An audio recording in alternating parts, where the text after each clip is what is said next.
This is a production of SDPB.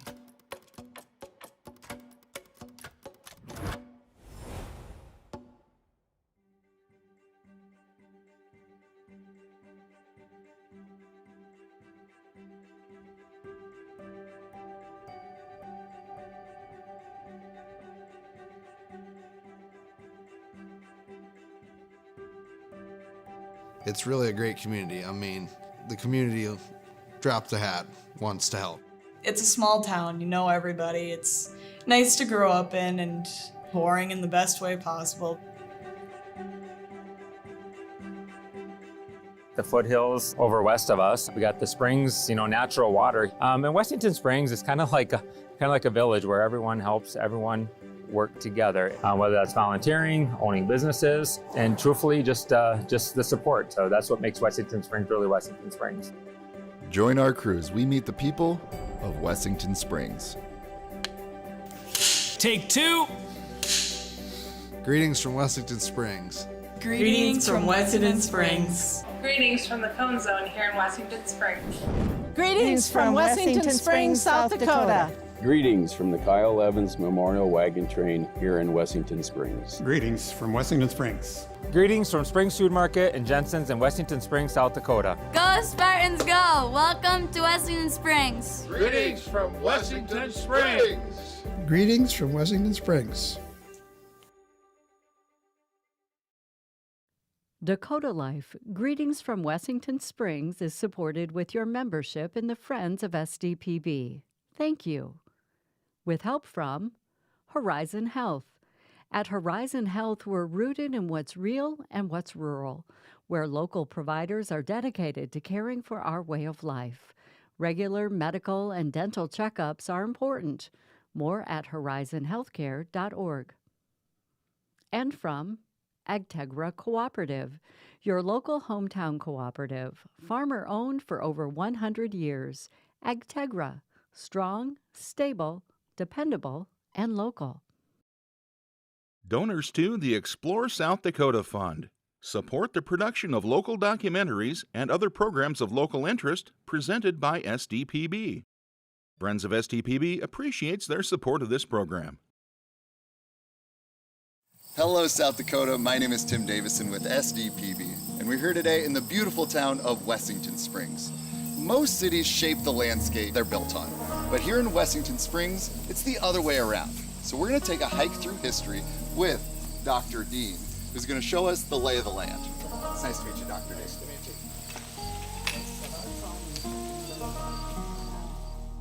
you. We are ascending the Wessington Hills, which were carved by massive glaciers during the last ice age. As they melted, they left behind moraine boulders and a unique place on the prairie that people would call home for the next 10,000 years. These hills continue to impact the lives of residents to this day. The springs that come out of these hills, they have provided water for the community since its founding. We have never been short of water, even in the driest years.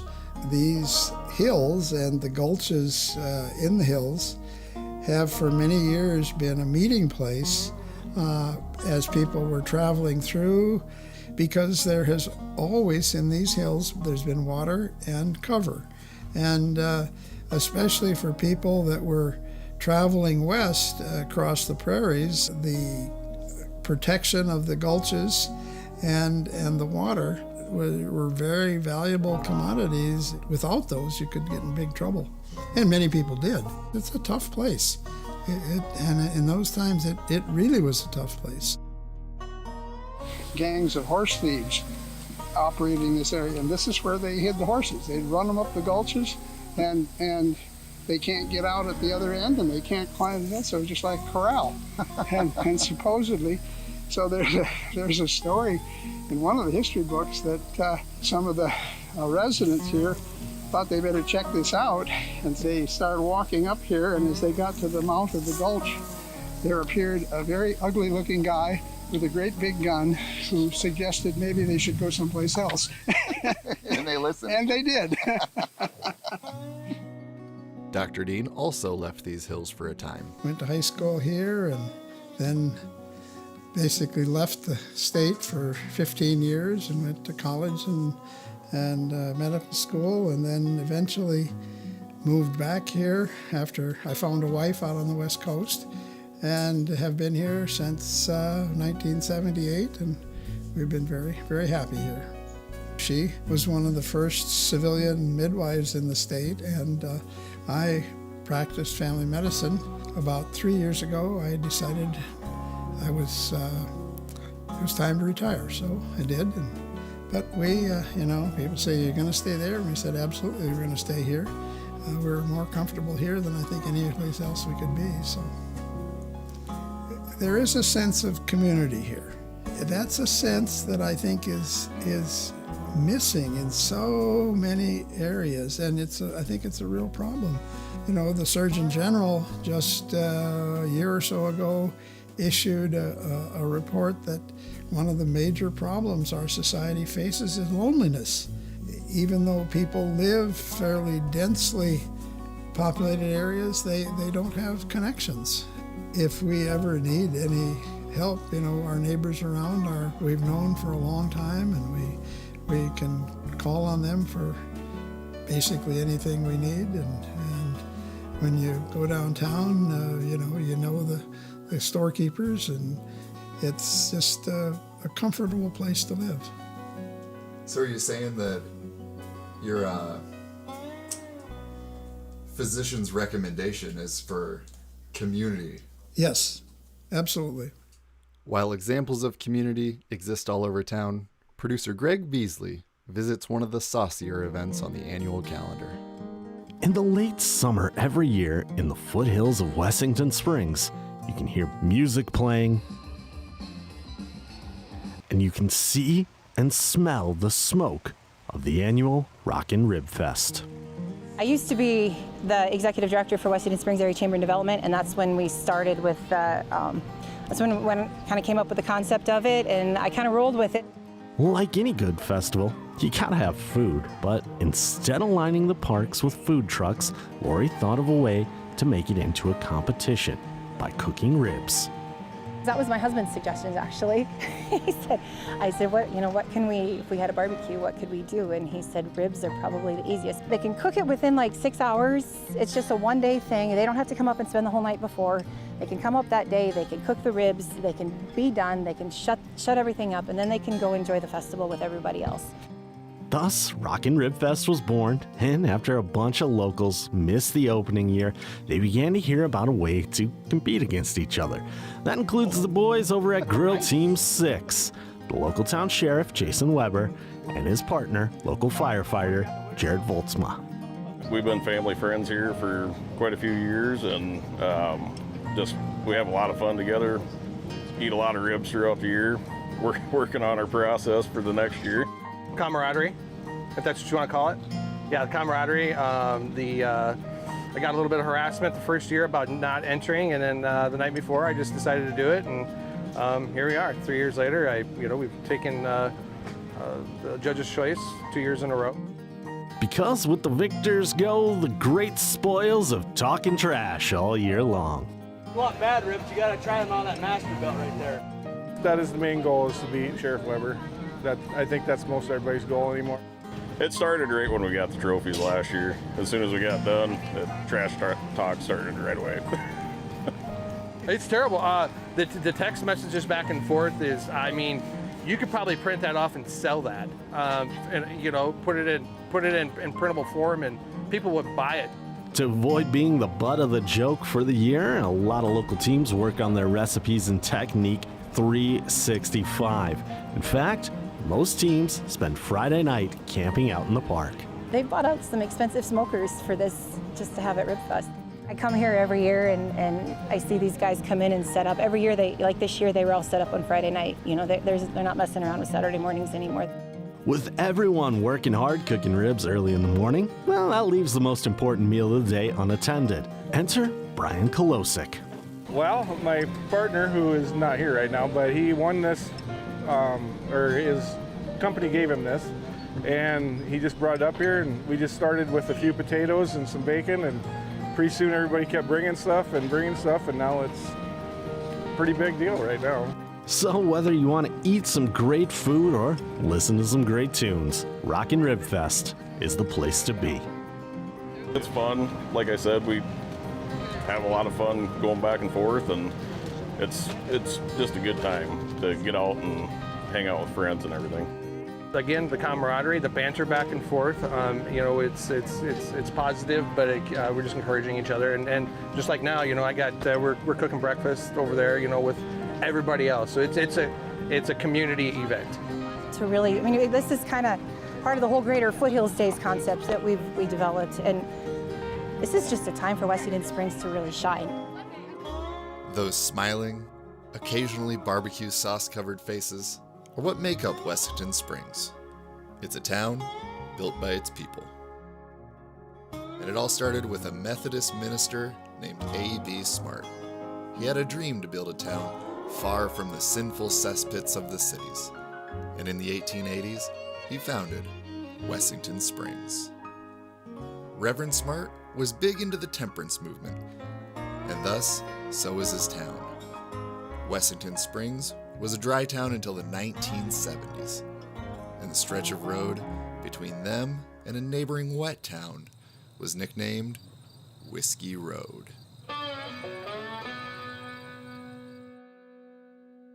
Wessington Springs was started as a religious community, supposedly free from alcohol.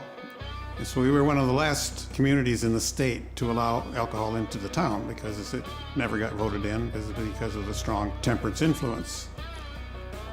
Well, when the railroad came through in 1903, a little town of Lane sprung up about 8 miles to the east. And they had no such restrictions because they didn't have the background we had here. And so they would sell liquor. And there were quite a few people in this area who appreciated a little nip once in a while.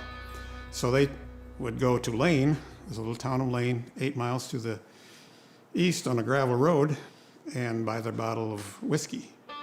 It was the shortcut. It stayed off the main highway, and it was very popular on Friday nights. There were a lot of folks who would buy their bottle in Lane, mix it in a glass pop bottle on the way home, and then throw that pop bottle when they were finished out in the road ditch along Whiskey Road. It became kind of a gold mine for local kids who could go out and harvest those pop bottles and sell them again for 2 cents a bottle. And so it was pretty well known. It still is well known around here as Whiskey Road. These hills have witnessed a lot of history, both before and after the founding of Wessington Springs.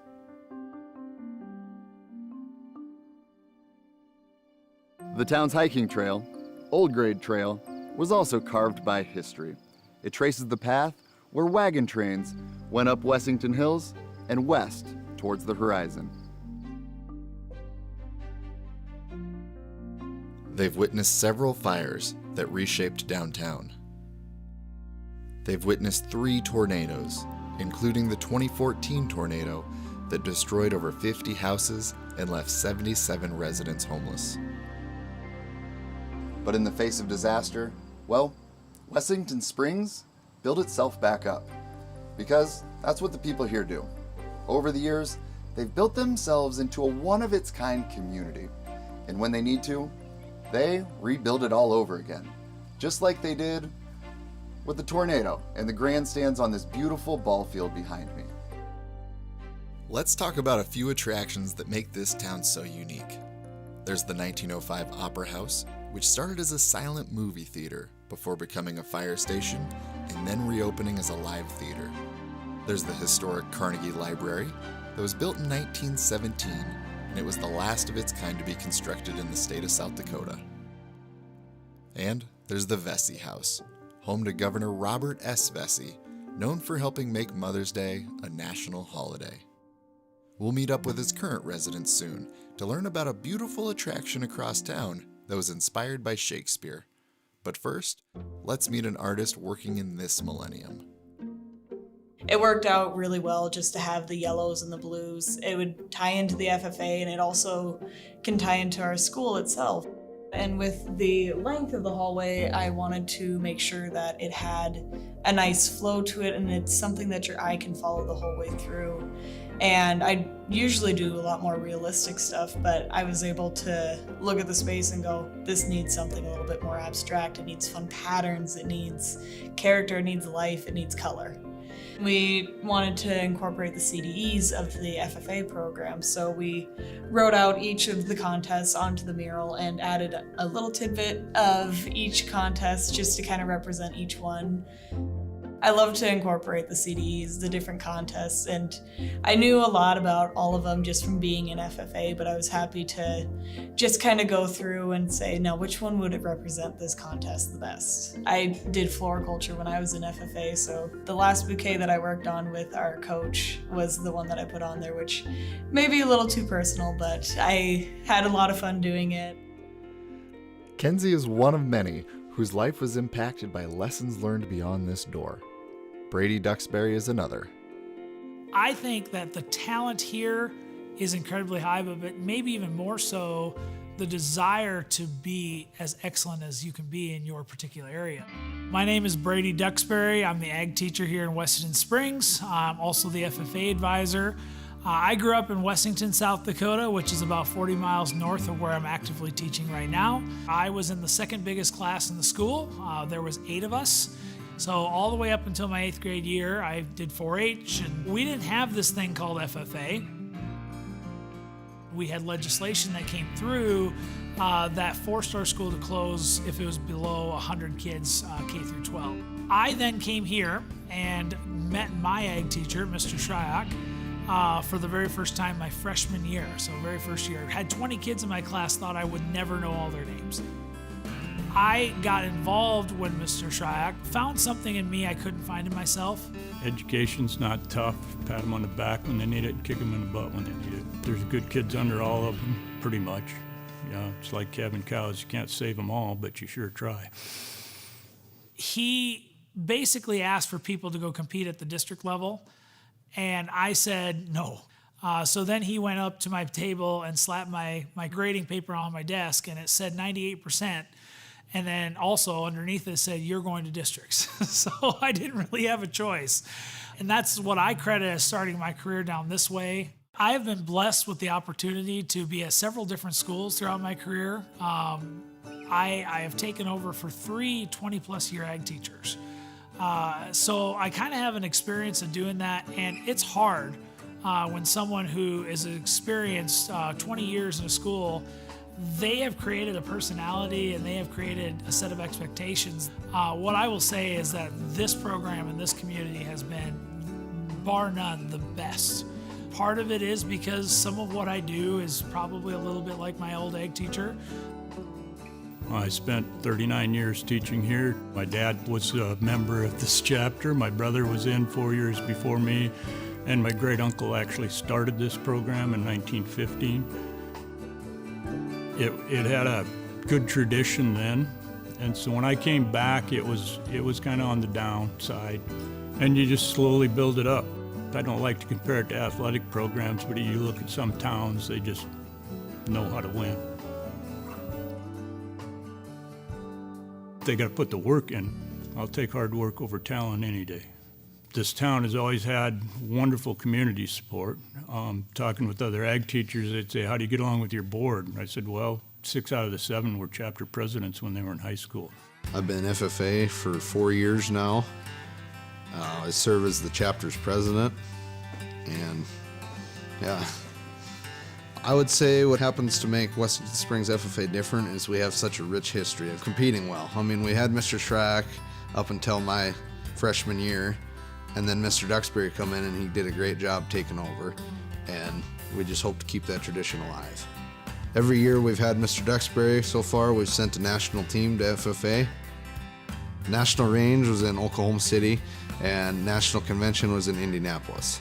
Really, when I was there, I wouldn't want to live there. There's just way too many people for me. But it's really cool to get an outside look. I mean, I've never really traveled anywhere like that, so it's really a great opportunity to go places in the world as a high schooler. Me coming from a farm, it's a little different. I know a lot of stuff, but this is not just for farm kids. a boatload of different opportunities in the program. We got like 20 different CDEs, and that really gives you a look into each and every career. I mean, it's a good way to find out what you want to do in life. We are seeing a revolution of kids being able to choose career and technical paths that companies will pay for. And we're not talking about low-paying jobs. The fact is, I tell my kids at the beginning of every semester and throughout the year, if I'm teaching something that isn't used in the real world, then we need to stop and change direction. Of their many projects in the real world, one has helped grow community connections into a blossoming annual tradition. Well, the big one that I always liked is Shakespeare Gardens. It was overgrown, it was a mess, and they asked us to come in. And I came in with 10 kids on a Sunday, 3 pickups, 5 chainsaws. They did a wonderful job, and then so that started a tradition of going up there twice a year. I think it helps build pride in the community because the kids think it's theirs too.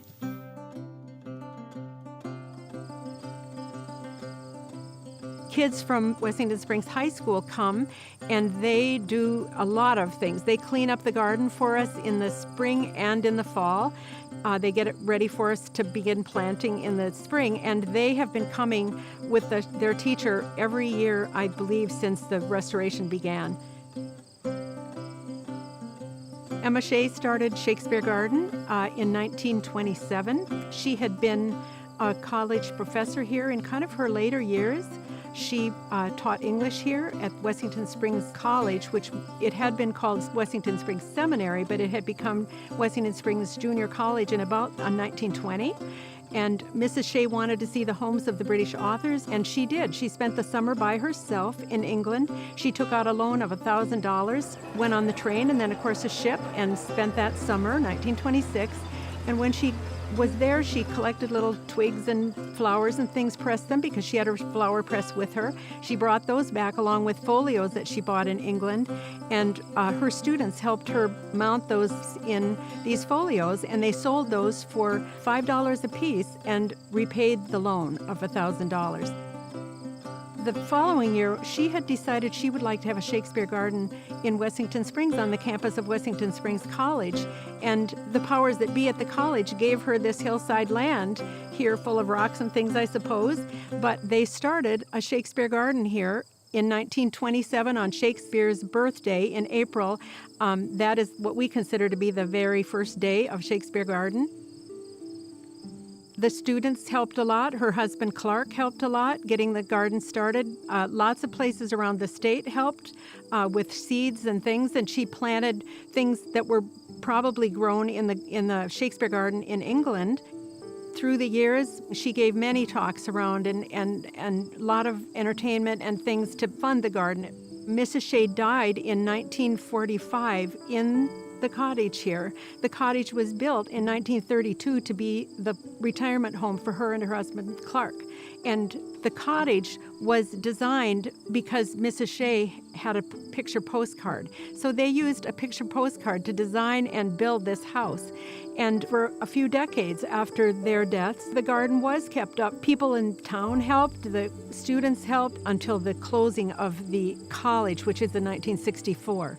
And then a wonderful woman bought the property sort of, I think, to save the property. She and her family lived here while their kids were going to high school, and so I think she preserved the place as best she could.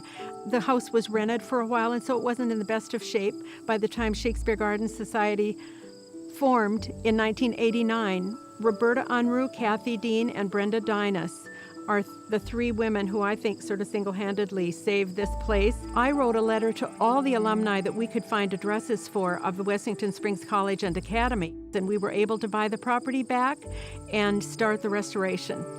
It was a shingle roof at first, and we think that Mrs. Shea wanted to have the cottage thatched, but it never was in her lifetime. We have had music in the garden, and that has been very successful. If somebody wanted to have a tea for 8 people, they would schedule a tea, and we would do that.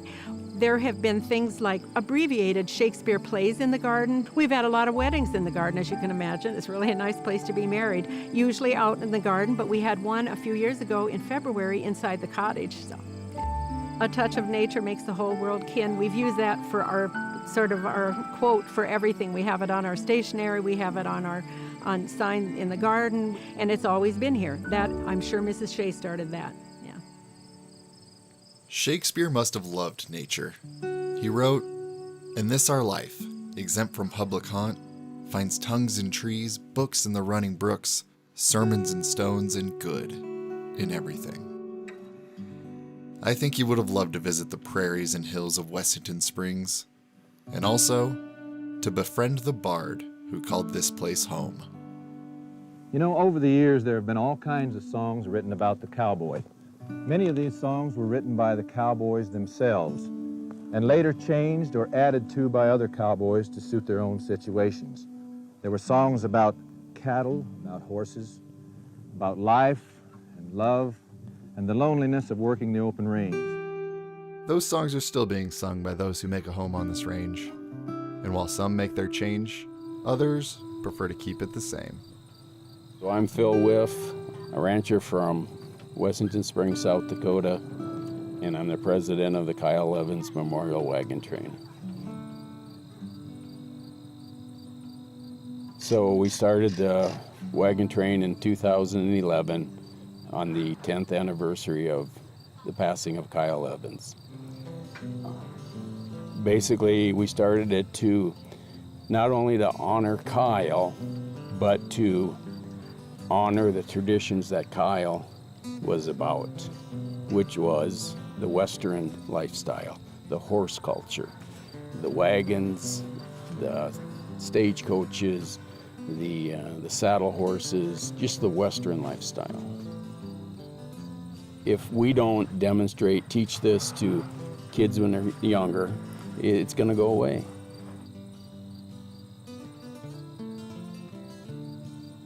We're a community that's kind of on the edge of the farming area to our east and the ranching area to the west. And we're right here on this hillside, and the land changes right here. If you go west, it's rolling hills, it's more ranch country. If you go east, it's more farm country. So you have to find a individual that knows the area that you're going to travel through. And there are individuals that help us out, like Bob Hine, in helping us organize our route for today. So we have to find landowners that'll let us cross their ground. Everybody's great about that. And then you have to find people with a knowledge of that area, those pastures, those hay fields. You team up with them to help you find a route, because you can't just go anywhere with wagons. Some of these people have been coming for 14 wagon trains, so you're seeing old friends, and that's great. The people that come in from a distance, they need to come on Thursday. So now we've organized where we have a potluck on Thursday night, and that's a great time. We got a guy that cooks. He claims the best liver and onions you can eat. And so far, everybody says it's great. I haven't eaten it yet. But my wife says it's great, so someday I'll try it. In the past, the company cowboys have sang, and other local talent has sang. Now this year we have a new startup group in town called the Good Old Boys, high school kids, but they're great. You know, so they sing old Kyle Evans songs, old Merle Haggard songs. The cowboy culture is a culture all of its own. The horses, the rodeos. We just want to keep alive that cowboy heritage that we have here in the Wessington Springs area. If you missed any of our stories here in Wessington Springs, or you just want to take another look, you can visit us at sdpb.org/Dakota Life. And from all of us at SDPB, thank you for watching Dakota Life. I'm Tim Davison here in Girard County. We'll see you next time. Home, home on the range, where the deer and the antelope play, where seldom is heard a discouraging word, and the skies are not cloudy all day.